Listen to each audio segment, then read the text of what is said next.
Hello everyone, my name is Ripchip. This is going to be a marathon submission video for Star Wars Dark Forces Remastered in the any percent category. For anyone who might be watching this outside of marathon submissions, this is just going to be a no reset run with real-time commentary while I'm doing the run. So without further ado, let's go ahead and get started, and let's go.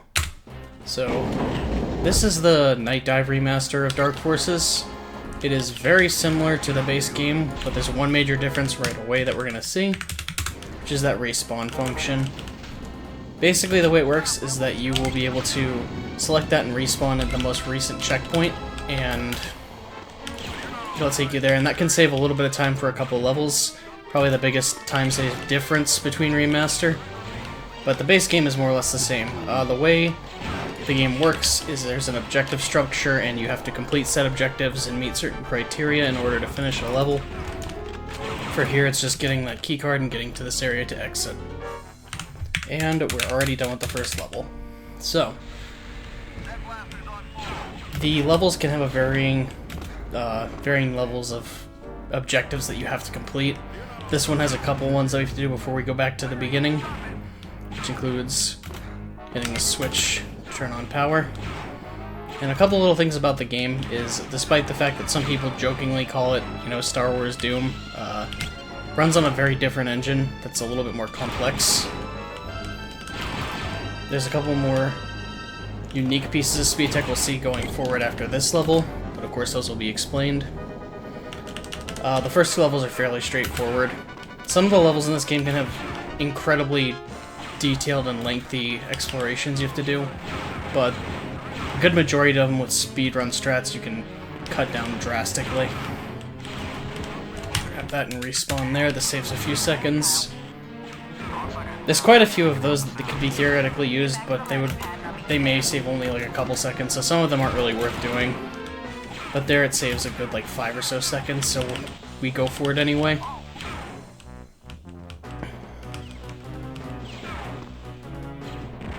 Alright, so next we're going on to level with the first big skip, which is Anowit. The way this level works is that there's a bunch of different tunnels you have to take and raise a water level to get to the end area. However, we're going to only hit one of those switches because we have thermal detonators in our possession, which are going to allow us to do explosive jumping. And just like that, we have skipped about 2/3 of the level. We're heading straight for the end. Thermal detonator jumping, also called TD jumping, is going to be used quite a bit from this point forward, because there is boost-based jumping you can do with any explosive weapon, including the TDs, mines, etc., but thermal detonators are the most convenient ones to use for a majority of the times we're going to do it. So this level's interesting.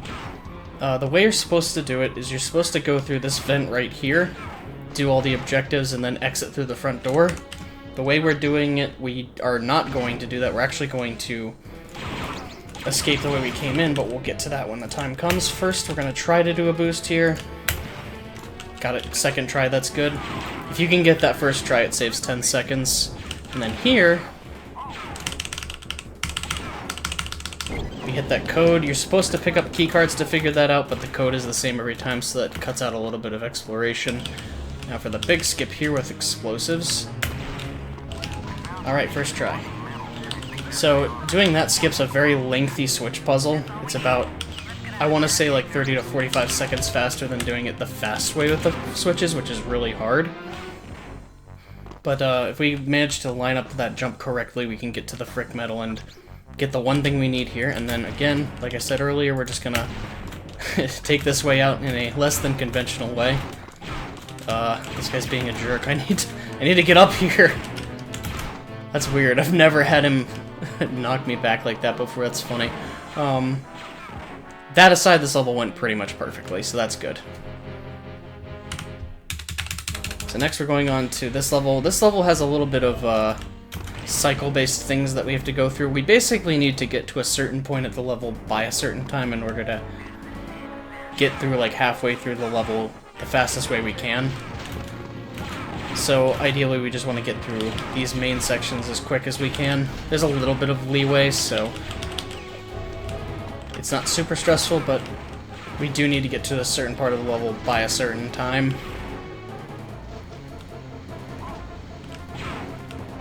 Just gonna go through here, fall here. We have just enough height that we can survive that fall. And based on these little piston things that are going up and down, it looks like we're making pretty good time already.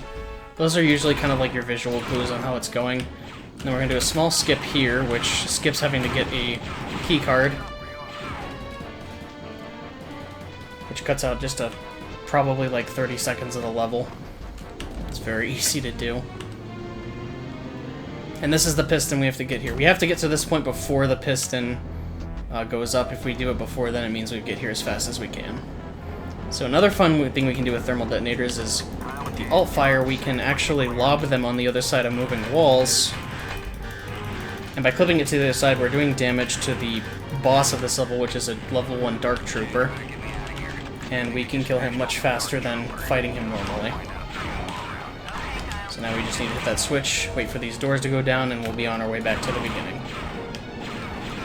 It should be mentioned that the alt-fire technique I'm using for the thermal detonators in that one room is a little bit finicky, so sometimes they won't clip properly, but if that happens, it's only a few seconds time loss. As long as we can get a good amount of damage on the boss before he shows up, even if we can't quick kill him, that'll be more than enough. I'll grab these for safety. I don't really need them, but again, since this is a no reset setting, we want to make sure we don't ever run out of anything. So this is another level with an interesting skip. This one actually kind of has a developer-intended secret shortcut. The way this works is this is probably the most complex and difficult to navigate level in the entire game, because there's a lot of exploration to do and some very cryptic level design. But it all is based around getting some keys and some key cards to find Crix Nadine, who is a prisoner here, and setting him free. But again, since I mentioned with the other level, keycard passwords that you'll see are going to be the same every time, so we don't have to collect those. And then on top of that, the door that we need to take to get to that area, which normally requires a key, also has a hidden explosive wall here that we can use instead. So that combined makes this level extremely short, which is great because this level, like I said, normally is extremely long. And we made it to this section just in time. As long as we can get here before that compactor starts going down, we basically get the fastest cycle in this level. And there we go. So now we're on to Ramsey's Head. This is a fairly straightforward level with some minor like shortcuts you can take for small amounts of time saved. Nothing huge here. If we get this jump, cool. If not, it's not a big deal, but it just saves a couple seconds. We're also going to do another really small one here, which is going to save us doing a switch puzzle to get up here. We're also going to use this time to restock on thermal detonators. Ideally, here you want to have 15 or more, so we had to get 2 extra sets of thermal detonators from the Grands over there. Those are the enemies that throw these things. And they'll always drop a ammo drop with 5 of them. We're also going to do something a little different than usual. I'm going to go here to pick up some extra mines. We're going to need those later. But this is more of a no reset strategy than anything. It's a little bit slower to do this, but it again gives me 2 extra mines, which is nice. And here, we're going to do a little bit of self-damage, because if we do this correctly, we can death warp out of there and have full health. And you might be thinking, why don't we just respawn there? The reason why I don't do that is because when you death warp out, you get full health and shields back.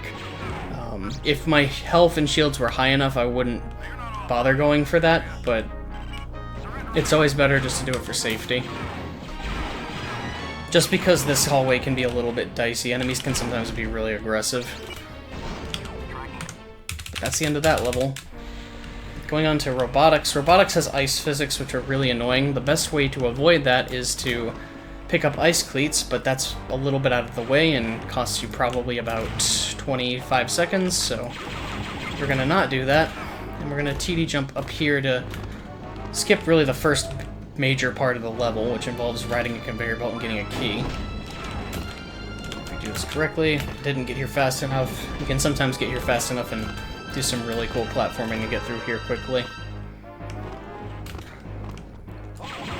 But all throughout this level, we're going to be riding this belt for like a good chunk of it until we get to this point. You go in here to activate a hidden wall and also grab a gas mask because the next room we're going to go into is poisonous. While it isn't necessarily something that's super important, it will just make things easier. You gotta place all these sequence chargers in this area, and then we're gonna fight another boss fight, which is against the Phase 2 Dark Trooper. But conveniently, right next to the Phase 2 Dark Trooper is something that's going to make this fight very easy as long as this enemy cooperates and I can grab it. Which is the weapon supercharge. It basically amplifies your firepower, makes you shoot faster, and also makes your ammo more cost-effective. You can, I think, use twice as much ammo per shot. And then we're gonna go here, climb this little section that's all covered in ice physics, collect the ice cleats that we're never going to use again, and make our way to the end of the level. This is, in my opinion, one of the coolest levels in the run. Like, not as a pun, but I don't know. I just like the general route and tech involved with this one. What's the ship using the prompt? There we go. So now we're going on to the shortest level in the game, which is Narshada. Narshada's a really cool, really lengthy level normally, but we only have one objective, and conveniently it is right next to the entrance. So now we're going on to Jabba's, which is another interesting level because while we skip a lot of the previous level, this level we're actually going to do the objectives out of order to save time. Between Narshada, Jabba's ship, and the next level coming up, Imperial City, we have what I consider like the big three of any percent because they're three levels that are probably the most different than their intended routes are supposed to be. But as you can see, I just punched that giant dragon. We have all of our equipment taken from us. We have to get that back first before we do anything else. So we have to do a little bit of detouring here. That was a nice little boost right there. Alright, we got all of our stuff back. That's good. Oh, shoot. That's actually not a big deal. I have enough health. So we're gonna do a TD jump to get this right here, which is a revive. And then we're gonna place 2 mines here. Do a super explosive boost. Just gonna take us up here and allow us to get to our next objective quicker. And like I said, we're doing this out of order. Normally you're supposed to get the blue Navicard and then rescue Jan, but we're gonna rescue Jan first. This saves quite a bit of time because the intended route this level is a bit lengthier. And then death warp out of there so that we can once again have full health and make our way to the end of the level by collecting the last objective. Like I said, this has an objective system with its level design, so you technically just have to make sure that you complete all the conditions to make the level progress happen by completing all the objectives, hitting all the triggers in every level except for this one. So watch this.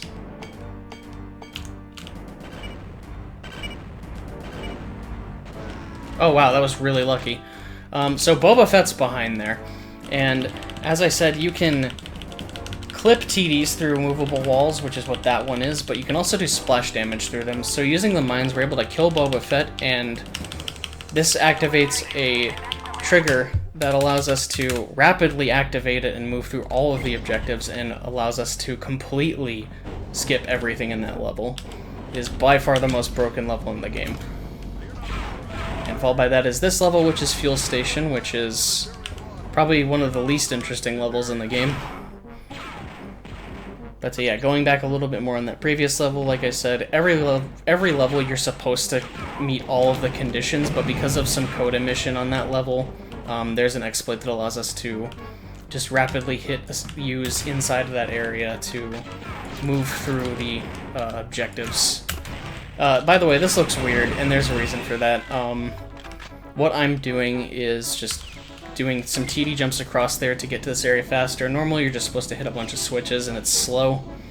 And you might think that the distance doesn't look that bad, why can't you just jump? And under normal circumstances, you totally could, but when this game runs at a higher frame rate, it makes the jumping a little bit less reliable from things like that. If you're playing this on really low settings or playing the PS1 version, you can just jump across and there's no consequence to it at all. But on this version, or if you're playing it on DOS on a higher frame rate, you can't just jump across easily.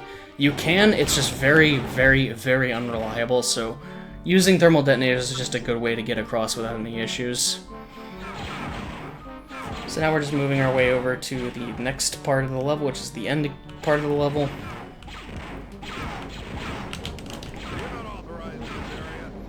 Not a whole lot going on here. If you walk into an elevator and you hit the use key or just right before that, you can activate the elevator without hitting a switch, which is kind of neat.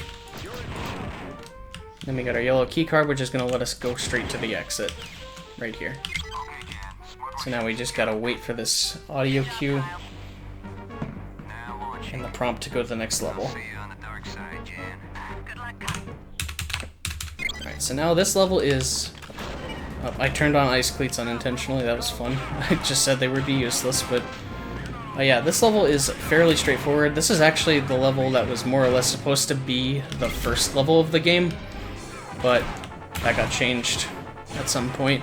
On Remastered Edition, there's actually a bonus map called the Avenger that is very similar to the first level and this level, which gives you some idea of what the inspiration for the first level is supposed to be like back in the day. But this level is, again, pretty straightforward. We're going to do a small boost here in a second. That's just going to save us a little bit of platforming. We're going to do it with a mine because it's just easier to do it with the mine. There is a way to do it a little bit faster with the thermal detonator, but I'm not good at it, so I'm not going to go for it. But if you do get it first try, it saves a few seconds. And now we've got the assault cannon, which is the best weapon in the game. And these Dark Troopers are going to be defeated very quickly with it. We have to kill 3 of them in order to unlock the next door. And with this weapon and weapon supercharge, it makes dealing with them very, very easy. And now we just have this sequence where we have to move something along it, this is more or less going to take us to the last level, but we have to move it along one bit at a time. When it gets to the next bit, you can hit the switch, move to the next one, so on and so forth until you get to the end. So it's a little bit of downtime here, which is nice because the last level's got a lot going on.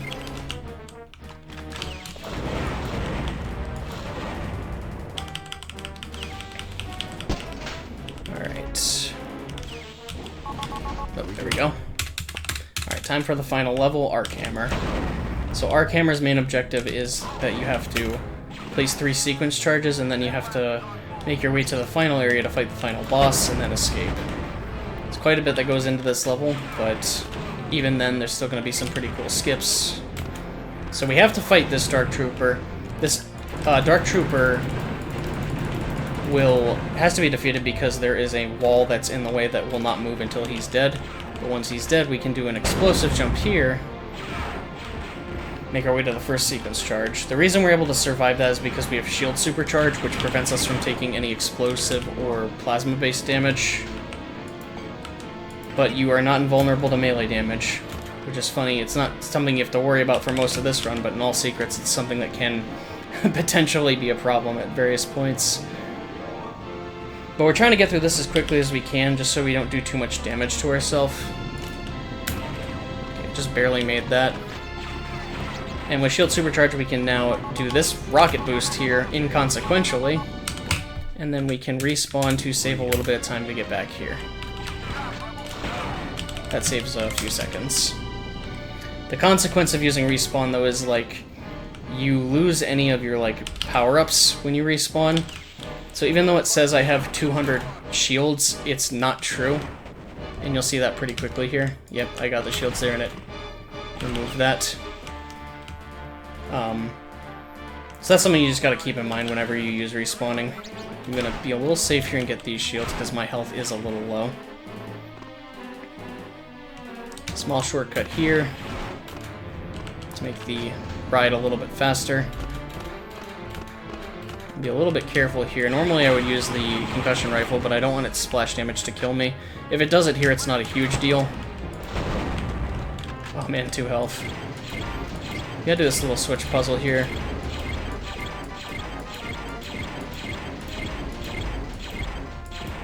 Oops, I missed a shot. That's not a big deal. And I'm actually going to Death Warp out of there, just because it will give me full health. Because there's a good chance if I went into here with 2 health, something would kill me, whether it be the Stormtrooper or the Dark Trooper there. So now we're taking this elevator ride into the last major arena in the game. We have to kill 2 Dark Troopers, and then we have to fight the final boss. Which, spoilers, he's nothing more than a slightly altered Dark Trooper. Alright, so he went down. That's kind of bad RNG, but it's not a huge deal. The best scenario would be that he'd start shooting while he's on that ledge, because you can kill him faster like that. But it's, again, not a big deal because there's really not much you can do to make him behave. Alright, so he's going to come down here. Take him out quickly. Alrighty, now time for the final boss.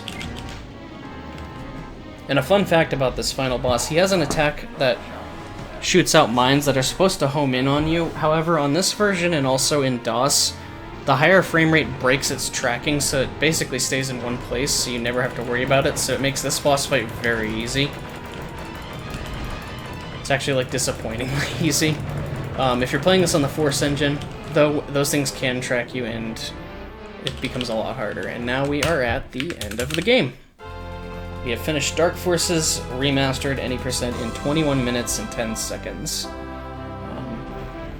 On average for no reset stress, even with like some things going wrong, the run will usually be around like low mid-ish 21 minutes to, in a bad scenario, maybe 22. But